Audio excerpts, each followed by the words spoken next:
जौनपुरी गांव में मंगरू अपनी माँ माया के साथ रहा करता था। इस गांव में हड्डियों से जुड़ी दिक्कतें हर इंसान को थी, मानो ये अब पुश्तैनी देन हो गई हो। आज मंगरू अपनी 60 वर्षीय माँ को व्हील चेयर पर बिठाकर बढ़ई के दुकान ले जा रहा था। क्या हाल चाल है मंगरू? आज माताजी के साथ यहाँ कैसे आना हुआ? वो भैया, आपने ये जो व्हील चेयर हमें दी है ना, ये कुछ ठीक नहीं है। अभी महीना भर भी नहीं हुआ इसे बनवा के और ये फिर खराब हो गई। पूरा गांव भी तो यही इस्तेमाल कर रहा है। तुमने खरीदी थी 2 साल पहले, तो अब खराब तो हो ही जाएगी ना। बेटा बढ़ई, तुम्हारे पिता जो व्हील चेयर बनाते थे वो तो इतने मजबूत होते थे कि 2 पुश्तें इस्तेमाल कर ले। वो क्या है ना, वो पिताजी बनाते थे चाची। देखो भैया, ना लेना है तो बता दो, वरना जब पैसे होंगे तब आ जाना। चलो मंगरू, और परेशान करना ठीक नहीं। दोनों वहाँ से सरपंच के घर की ओर निकल पड़ते हैं। आओ मंगरू, प्रणाम माताजी। बताइए, मैं आपकी क्या सेवा कर सकता हूँ? अभी बढ़ई के दुकान से लौटे हैं, कोई मदद नहीं मिली। अगर हो सके तो कोई पुराना व्हील चेयर हो तो मुझे दे दो। आप चिंता ना करें, इस साल जो व्हील चेयर बांटेंगे ना, उसमें से मैं आपको भी एक दे दूंगा। सरपंच जी, एक बात पूछूं? पूछो पूछो, क्या बात है? जब तक हम इस बीमारी को जड़ से ठीक नहीं करते, तब तक हम आगे नहीं बढ़ सकते हैं। मंगरू, तुम्हारी बात तो सही है, लेकिन हम लोग इसके लिए कुछ कर नहीं सकते। तुम सब जवान खून हो, कोशिश करना कि तुम्हारी आयु में इसका कोई ना कोई उपाय कर लो। ठीक है सरपंच जी, अच्छा अब मैं चलता हूँ। मंगरू अपने घर की तरफ लौट जाता है। बढ़ई, जो कि सिर्फ अपने फायदे के लिए खराब व्हील चेयर बना रहा था, उससे मंगरू बहुत ही निराश था। रात हो चुकी थी और माया के सोते ही मंगरू नदी किनारे टहलने चला जाता है। मंगरू नदी किनारे बैठकर पत्थर मार रहा था और खुद से बातें कर रहा था। पता नहीं क्या दिक्कत है इस गांव में, आयु 50 पहुंची नहीं कि लोगों की हड्डियां जवाब दे देती हैं। और वो बढ़ई, लोगों की जरूरत है तो चीजों को जानबूझ के ऐसे बनाता है कि जल्दी खराब हो जाए और लोग उससे बार बार खरीदें। तभी नदी से एक महिला के चिल्लाने की आवाज आने लगी। बचाओ! बचाओ! बचाओ! अरे कौन है? क्या हुआ? चिल्लाते हुए वो आवाज बाहर आ जाती है और पता चलता है कि कोई घायल मगरमच्छ है, जिसके पैरों में मछुआरों का कांटा घुसा है। अरे मोरी मैया, ये क्या है? मेरी मदद करो, मुझे बचा लो। मंगरू को बहुत डर लगता है, फिर भी वो हिम्मत जुटाकर उस मगरमच्छ की पीड़ा दूर करने के लिए चला जाता है। मंगरू मगरमच्छ के पैरों से वो कांटा निकाल देता है और एक कपड़े से उस घाव को बांध देता है। लो, अब राहत होने में थोड़ा समय लगेगा।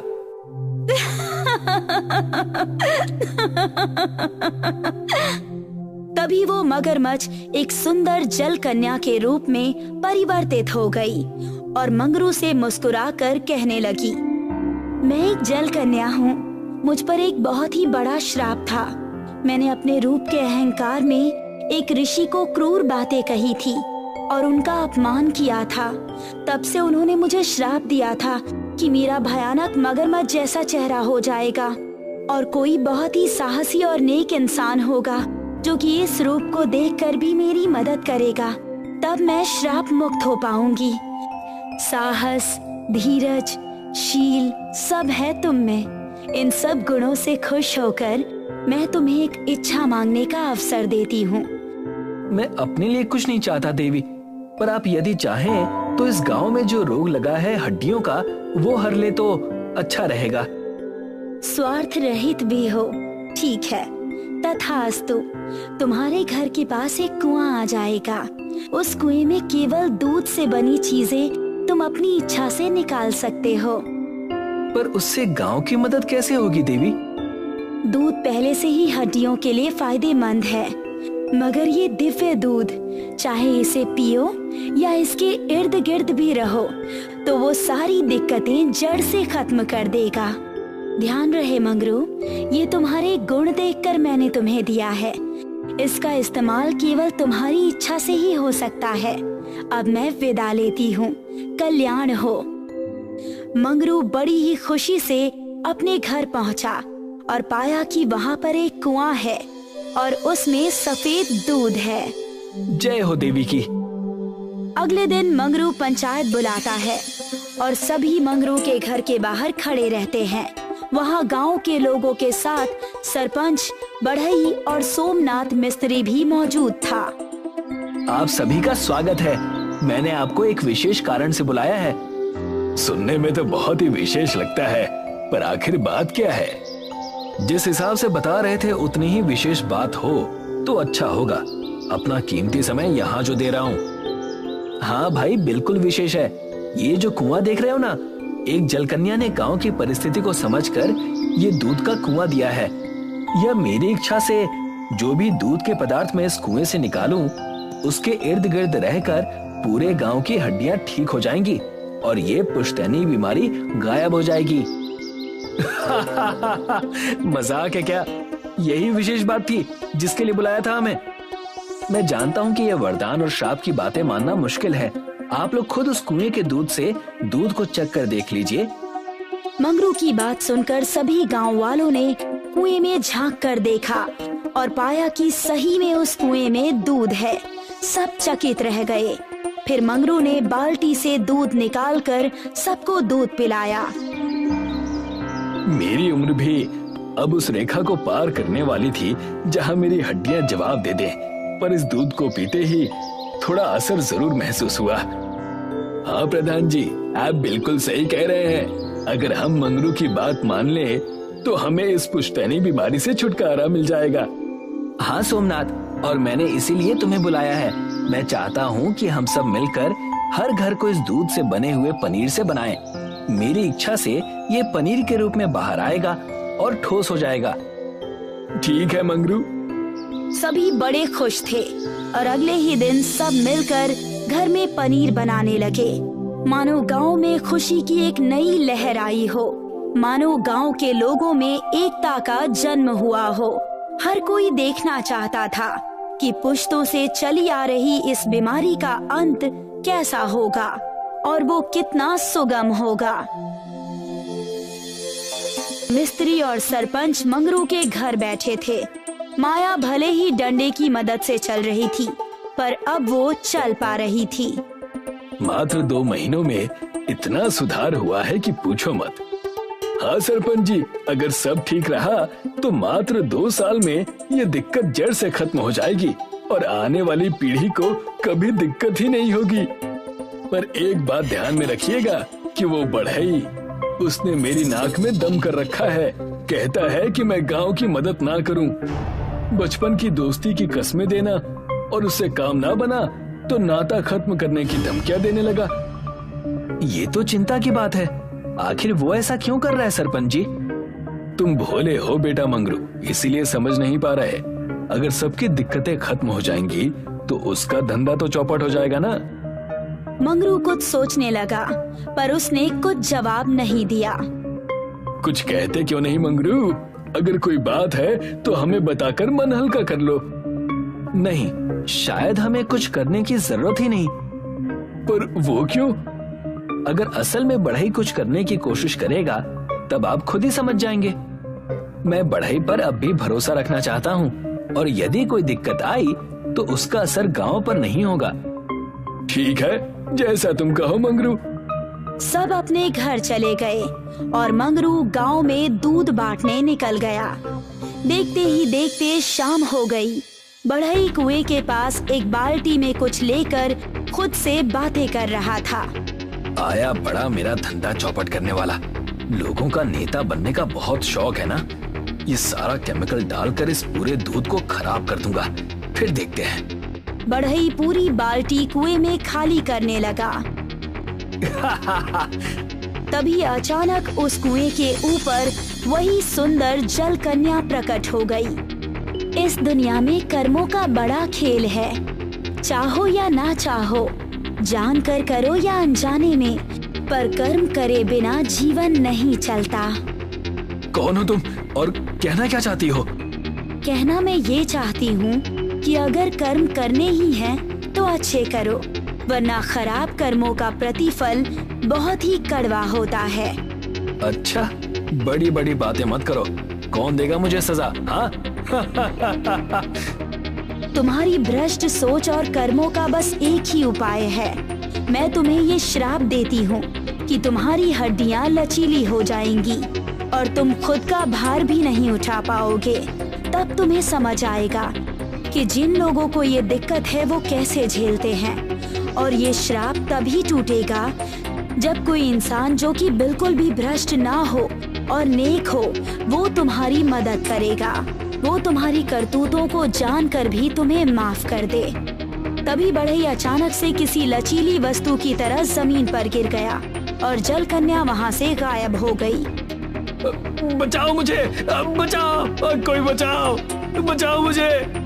मंगरू तभी सोमनाथ के साथ वहाँ पहुँचा और देखा कि बढ़ई किसी लचीली वस्तु की तरह जमीन पर गिरा हुआ है। अरे भाई बढ़ई, ये क्या हुआ तुम्हें? भैया बचा लो, मुझे माफ कर दो, इस श्राप से मुक्त कराओ। पर तुमने ऐसा किया क्या है? वो बढ़ई रोते रोते सारी बातें बताता है। सोमनाथ बड़े गुस्से में कहता है, लेकिन तुम्हारा काम माफ करने योग्य बिल्कुल नहीं है। माफ कर दो, माफ कर दो भाई, माफ कर दो। तुम्हें ये समझना होगा कि भ्रष्ट होने के कारण तुम्हें ये श्राप मिला है। लोगों की पीड़ा का फायदा तो तुमने उठाया ही, पर जब वो पीड़ा से दूर होने लगे तो तुमने फिर उन्हें उसी पीड़ा में झोंकने की कोशिश की। मैं जानता हूँ, मैं समझता हूँ, जब खुद पर बीत रही है तब समझ आ रहा है मेरे बाबा लोगों की इतनी मदद क्यों करते थे। ठीक है, मैं बिना किसी शर्त के तुम्हें माफ करता हूँ और उम्मीद करता हूँ कि तुम्हारे अंदर का इंसान जाग जाए। तभी बढ़ई ठीक हो गया और हाथ जोड़कर मंगरू को प्रणाम करने लगा। इस घटना के कुछ ही सालों बाद गांव की ये पुश्तैनी बीमारी बिल्कुल ठीक हो गई। देवपुर गांव में माया और वीना नाम की दो पड़ोसनें रहती थी। वीना का परिवार फूला फला था, उसके पति की कमाई भी काफी अच्छी थी। वही माया एक विधवा थी। उसके पति को मरे हुए 4 बरस बीत गए थे और वो गांव में छोटा मोटा काम करके अपने और अपने बेटे का पेट पाल रही थी। रवि और रोहन एक साथ खेला करते थे। चल रवि, मैं बाजार जा रहा हूँ, आज मेरी मम्मी मुझे आइसक्रीम खिलाएंगी। सच में? हाँ, अब मैं जाता हूँ वरना मम्मी डांटेगी। रोहन वहाँ से चला गया, पर रवि के मन में आइसक्रीम खाने का ख्याल घर कर गया। रवि ने कभी आइसक्रीम खाई नहीं थी, बस दूसरे बच्चों को खाते हुए देखी थी। खैर, रवि मायूस होकर अपने घर लौटा। क्या हुआ? तेरा मुंह क्यों लटका हुआ है? माँ, मुझे भी आइसक्रीम खानी है। राहुल की मम्मी उसे आइसक्रीम खिलाने बाजार ले गई है। बेटा, तू तो समझदार है ना? हाँ, मैं जानता हूँ माँ कि हमारे पास आइसक्रीम खरीदने के पैसे नहीं हैं। कोई बात नहीं, छोड़िए। आज आपने खाने में क्या बनाया है? तेरी पसंदीदा दाल चावल। तू खा ले, मैं काम पर जाकर आती हूँ। ठीक है माँ। माया का ध्यान रवि के उतरे हुए चेहरे पे था। वो रास्ते भर रवि के बारे में सोचती रही। काश मैं कुछ और पैसे कमा लेती जिससे मैं रवि को आइसक्रीम खिला सकती। उस बेचारे का कितना मन है। हे भगवान, मेरी मदद कर दीजिए। वृक्षदेव ने माया की बात सुन ली और उसके सामने प्रकट हो गए। पुत्री, मैं तुम्हारी विपदा समझ सकता हूँ। तुम अपने बेटे की इच्छा पूरी करना चाहती हो और इसमें मैं तुम्हारी मदद कर सकता हूँ। हे प्रभु, आप सच में मेरी मदद करेंगे? क्या मेरा बेटा सच में आइसक्रीम खाएगा? हाँ, ये लो। वृक्षदेव ने माया को कुछ बीज दे दिए। इन्हें अपने आंगन में बो दो। अगले दिन इसमें से जो पौधे आएंगे उनमें आइसक्रीम टंगी होगी। आइसक्रीम के पौधे? हाँ। माया ने वृक्षदेव का आशीर्वाद लिया। वो जादुई बीज लेकर अपने घर लौटी। घर के बाहर आंगन में एक छोटा सा खेत था। माया ने सारे बीज इसी छोटे से खेत में बो दिए। माँ, ये आप क्या कर रही हो?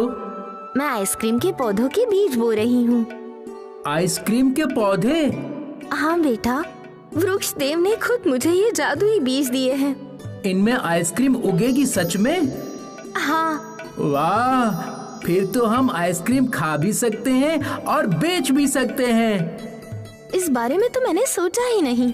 अगर हम ढेर सारी आइसक्रीम उगाकर बेचे तो हमें बहुत सारे पैसे मिलेंगे और मुझे गांव में काम करने की भी जरूरत नहीं। हाँ माँ, हम तो बहुत पैसे वाले हो जाएंगे। बिल्कुल, अब इन बीजों में पानी डाल दो। जी माँ। आज आप काम पर नहीं जा रही? नहीं बेटा, कल हमारे खुद की आइसक्रीम के खेत होंगे, तो मैं भला दूसरों के यहाँ काम करने क्यों जाऊँ? वो भी है। माया ने सोच रखा था कि अगले दिन आइसक्रीम उगेगी। वो उन आइसक्रीम्स को बेचकर बहुत सारे पैसे कमाएगी। इसी विचार से वो अपने काम पर भी नहीं गई। उसके मन में पैसों का लालच आ गया था। रात में उसे नींद भी नहीं आ रही थी। वो सोच में डूबी थी कि आइसक्रीम बेचकर वो कितने पैसे कमाएगी। मुझे एक आइसक्रीम कितने में बेचनी चाहिए? क्या सारी आइसक्रीम अलग अलग होंगी या एक जैसी? ये सारे ख्याल उसके दिमाग में घूम रहे थे। खैर, सुबह हुई और माया दौड़ते हुए घर से बाहर आई और उसने अपने खेत देखे तो वहाँ कुछ भी उगा नहीं था। अरे ये क्या? वृक्षदेव ने तो कहा था कि वो जादुई बीज है, उनसे एक दिन में ही आइसक्रीम का पेड़ उग जाएगा, पर ऐसा कुछ नहीं हुआ। माया मायूस हो गई थी। रवि भी घर के बाहर आया और अब उसका भी मुंह लटक गया। माया ने रवि का हाथ थामा और उसे लेकर निकल गई। वो उसी वृक्ष के पास आई। वृक्षदेव, वृक्षदेव! वृक्षदेव प्रकट हुए। क्या हुआ पुत्री? तुम इतनी क्रोधित क्यों हो? आपने कल मुझे जादुई आइसक्रीम के बीज दिए थे और कहा था कि एक ही दिन में वो उग जाएंगे, लेकिन उन बीजों में से तो कुछ नहीं उगा। ऐसे कैसे हो सकता है? पुत्री, क्या तुम मुझे बता सकती हो कि तुमने क्या किया? मैंने वो बीज अपने छोटे खेतों में बो दिए और उन्हें पानी भी डाल दिया। फिर भी नहीं उगे? अजीब है। खैर, ये लो नए बीज। इस बार जरूर आइसक्रीम के पौधे उग जाएंगे। माया ने वो नई जादुई बीजें ली और वापस घर की ओर चल पड़ी। एक बार फिर उसने अपने आंगन में वो बीज बो दिए और उन पर पानी डाला और इंतजार करने लगी। अगली सुबह भी वहां कोई पौधा नहीं था। ये देखकर माया क्रोधित हो गई और गुस्से में वृक्ष देवता के पेड़ की ओर चली गई और पहुंचते ही रोने और चिल्लाने लगी। वृक्षदेव, आप मेरी गरीबी का ऐसा मजाक उड़ाएंगे ऐसा सोचा नहीं था। पुत्री, मैंने तुम्हारे साथ कोई मजाक नहीं किया। मैंने तुम्हारी मदद करने के लिए तुम्हें वो जादुई बीज दिए थे, क्योंकि तुम अपने बेटे को आइसक्रीम खिलाना चाहती थी। आपकी दी हुई बीज बोकर मैंने कितने सारे सपने देखे थे कि उन पर आइसक्रीम के पौधे उगेंगे। आइसक्रीम बेचकर मैं पैसे कमाऊंगी और अमीर बन जाऊंगी। मुझे लोगों के घर में काम करने की भी जरूरत नहीं पड़ेगी। यही तुमसे गलती हुई है पुत्री। क्या मतलब? मतलब ये कि मैंने तुम्हें वो बीज तुम्हारे बेटे की इच्छा पूरी करने के लिए दिए थे, पर तुम्हारे मन में लालच पनप गया। तुम आइसक्रीम बेचकर पैसे कमाने के लिए सोचने लगी। वो जादुई बीज इसीलिए नहीं उगे क्योंकि तुम्हारे विचार बदल गए। अगर तुम उसे अपने बेटे की इच्छा के लिए उगाती तो आज उनमें आइसक्रीम जरूर होती। माया को अपनी गलती समझ आ गई। देव ने एक बार फिर उसे जादुई बीज दिए। इस बार बस अपने बेटे की इच्छा पूरी करने का संकल्प लेना, लालच से दूर रहना पुत्री। माया वो बीज लेकर घर लौटी। उसने बीज बो दिए, पर आज उसके दिमाग में कोई भी लालच नहीं था। वो बस अपने बेटे को आइसक्रीम खाते देखना चाहती थी। अगली सुबह रवि घर के बाहर गया तो वो नजारा देखकर हैरान हो गया। माँ, आइसक्रीम उग गई। माया भी उत्सुक होकर घर से बाहर आई और उसने देखा कि एक नहीं कई सारे पौधों पर आइसक्रीम थी और कई गरीब बच्चे उन पौधों को देखकर लाल टपका रहे थे। अरे बच्चों, तुम लोग आइसक्रीम तोड़ सकते हो। गरीब बच्चों ने और रवि ने आइसक्रीम तोड़ ली और खाने लगे। सभी के चेहरे पर संतुष्टि देखकर माया को अपनी गलती समझ आ गई। आइसक्रीम बेचकर तो बस पैसे मिलते, पर ऐसी संतुष्टि नहीं मिलती। धन्यवाद वृक्षदेव, इन आइसक्रीम के पौधों के लिए और मुझे ये सब समझाने के लिए कि पैसे ही सब कुछ नहीं है। आपने मुझे लालची बनने से बचा लिया। माया ने भी एक आइसक्रीम तोड़ ली और दोनों माँ बेटे खुशी खुशी आइसक्रीम खाने लगे और वो लोग मुफ्त में सबको आइसक्रीम बांटने लगे। कड़ी गर्मी के मौसम में ठंडी आइसक्रीम लोगों को अलग ही संतुष्टि दे रही थी। माया वापस अपने काम पर लौट गई। आज वो भले ही गरीब रह गई, पर मन से वो बहुत अमीर हो गई। वो खुशियाँ बांटना सीख गई।